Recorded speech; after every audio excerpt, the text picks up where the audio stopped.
Angan mo. Yan. Confi fund pa rin. O, sa lahat po na to,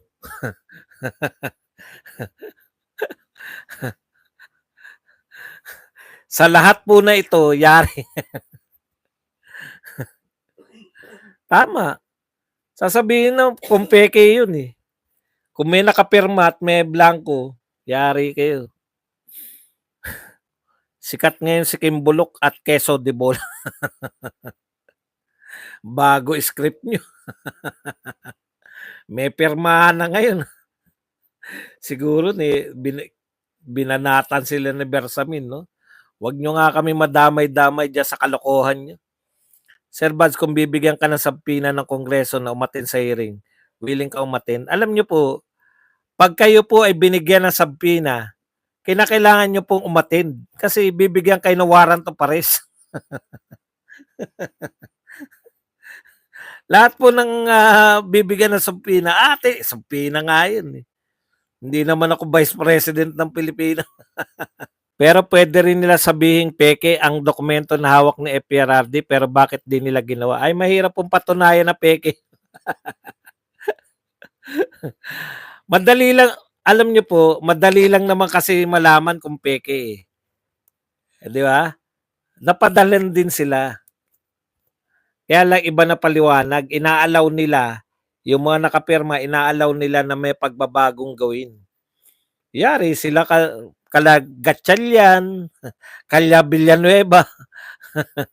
Nakalusot sila sa insertion sa COMELEC at DSWD. Ngayon sa DEP, Agriculture nilagay at yun unprogram funds. Insertion, iba po eh. Insertion, meron pong numero. Ito po talaga blanco eh. Kaya pahiyang ngayon si BBM. Sa mga pumirma, Boss Buds, gayahin na lang nila ang mga Japanese pag na-involved na matinding kahiyan, magharakiri na sila. Hindi po uso dito. Matitigas po ang puso ng ating mga politician. Hindi lang po puso, pati pagmumuka. Nagsalita na ba ulit si Bangag tungkol dyan sa budget? Hindi pa po. Kakasuhan kaya ang technical. Wala pong kaso yan. Inuutusan lang yan eh.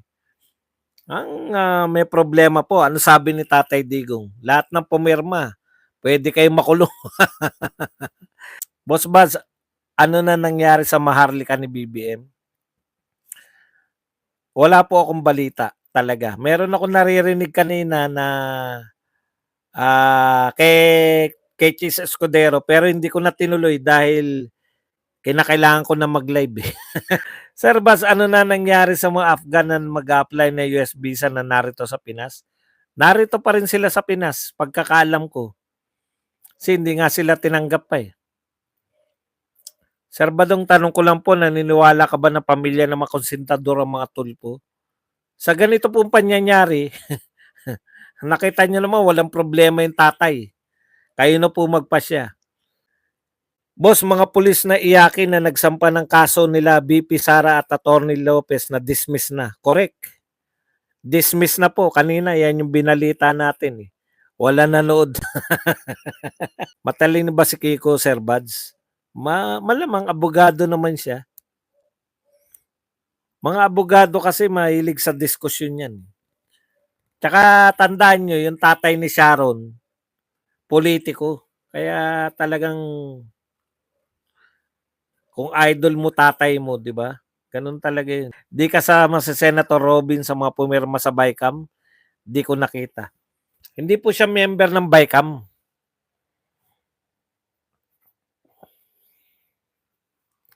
Hindi po siya member ng BICAM. Kaya dalawa lang po sa senador natin yung hindi pumirma. Si Bato at si ano.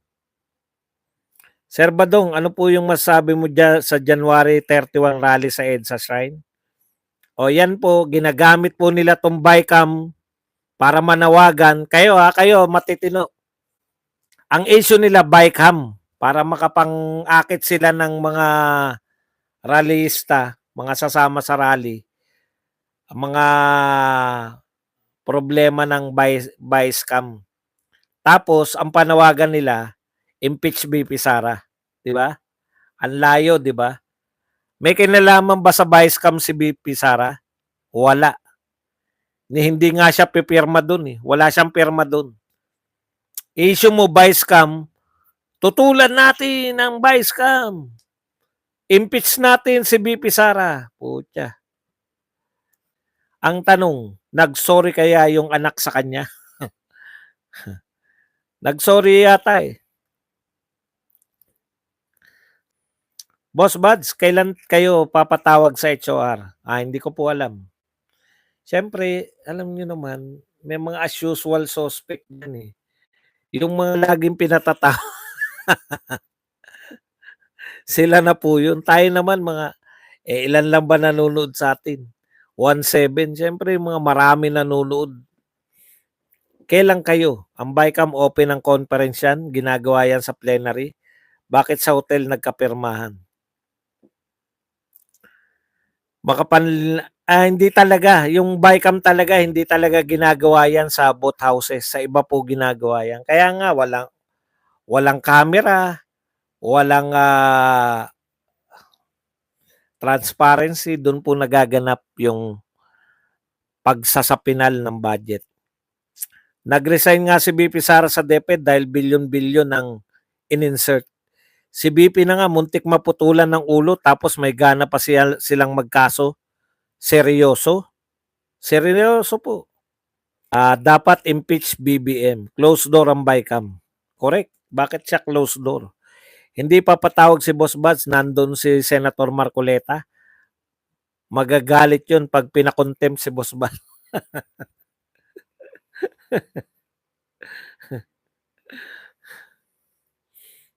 Sabi ni Ka Eric, napasok ng NPA ang mga artista. Ayan. Sir Buds, bakit may Rafi tulog? Nagsorry anak kanila ba ang busway? Sir Buds, ilang kasino ang nabenta nila Recto at Altenco? Dapat pala i-abolish ng PAGCOR. Pupunta ka ba sa Binondo? Hindi po. Ako ngayon lang po ako hindi makakapunta kasi nga alam niyo naman yung nangyari sa akin. Nagpabunot lang ng ngipin, kala ko hindi po